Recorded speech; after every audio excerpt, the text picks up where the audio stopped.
Hey everyone, welcome back to my channel. If you're new here, my name is Yana. This is The Scented. Today I want to share some amazing new discoveries, some new releases, one highly anticipated one for me. If you want to discover these new goodies with me, then stick around and subscribe if you guys haven't already. It means a lot to the channel to, help the growth, help the algo. Let's jump into this 1970.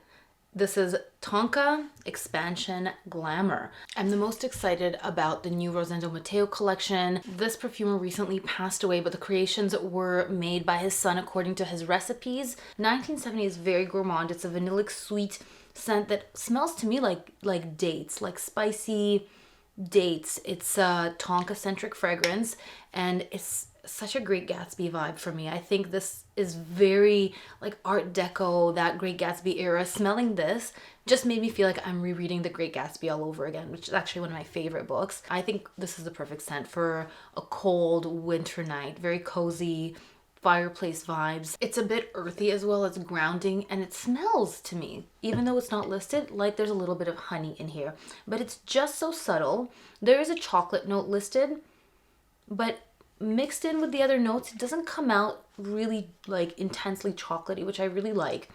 It's a really like very glamorous fragrance. And the other one I really loved was 2010, which to sum up just smelled a lot like Rosendo Mateu's number 5, but more kind of spicy and without this rubbery quality that I found in the Rosendo Mateu 5.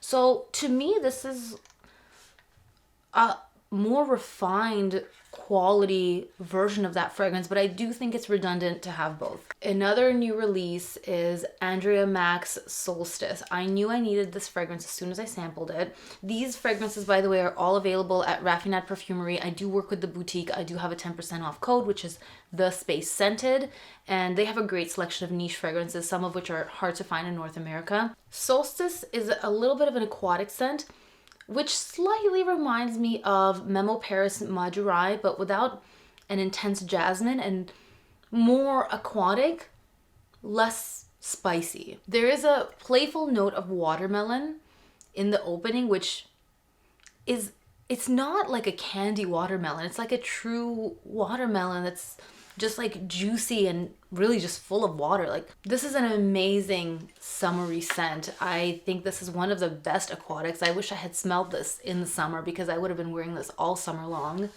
I had been looking for a fragrance with a very good watermelon note, not a cartoony watermelon note, not a juvenile watermelon note, and this one is the perfect watermelon note.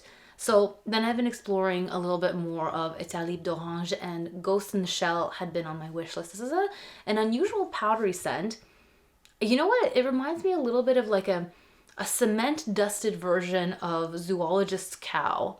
Zoologist Cow, by the way, I think is my favorite from the whole Zoologist line. None of those fragrances, as a quick sidebar, are ones that I could like wear on a daily basis, but Cow is like, it's totally on my wish list. I tried Cow recently and I'm just obsessed. So Ghost in the Shell, it's kind of like that, but it has this chalky quality.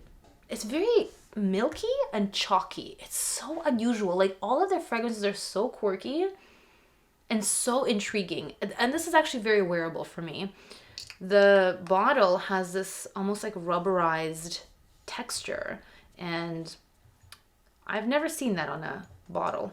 Now, this is not a new fragrance, but it's new to my collection and has been on my wish list for a while, and it's Velvet Splendour from Goldfield and Banks. You guys know I do love Pacific Rock Moss, but this one I wanted to shine the light on because this is an underrated, very classic smelling, very feminine scent that I think is one of their best fragrances for women. It is a little bit more mature, definitely a little bit more mature, and I think not, maybe I'm wrong, but not for the crowd that typically gravitates towards Goldfield and Banks, and maybe that's why it hasn't gotten too much hype.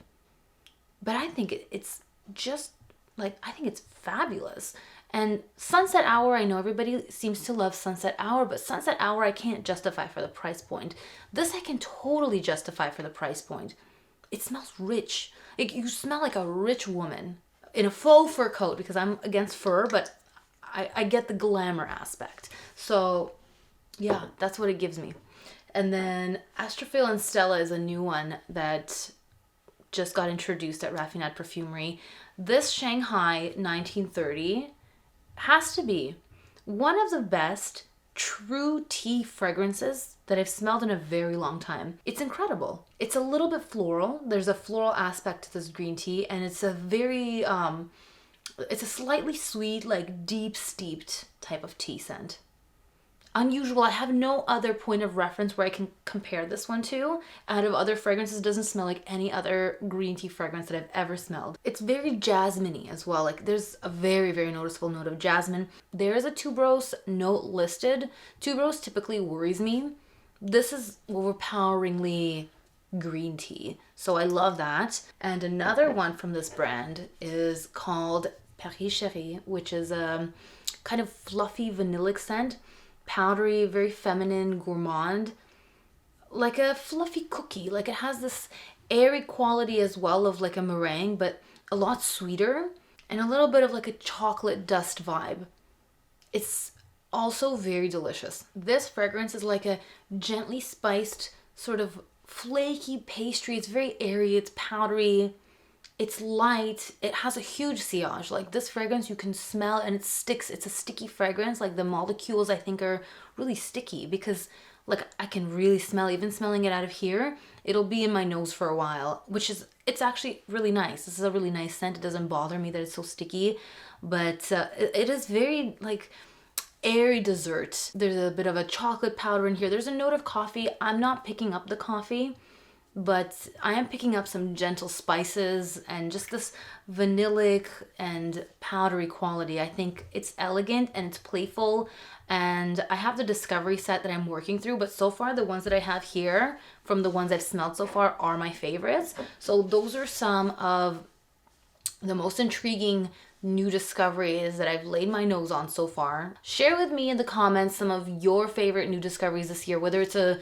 new fragrance or an older fragrance. I would be happy to check it out if I haven't already. I hope you guys enjoyed this video, and I'll see you guys in the next one. And don't forget, you guys can find all of these at Raffinade Perfumery. I'll have everything linked in the description.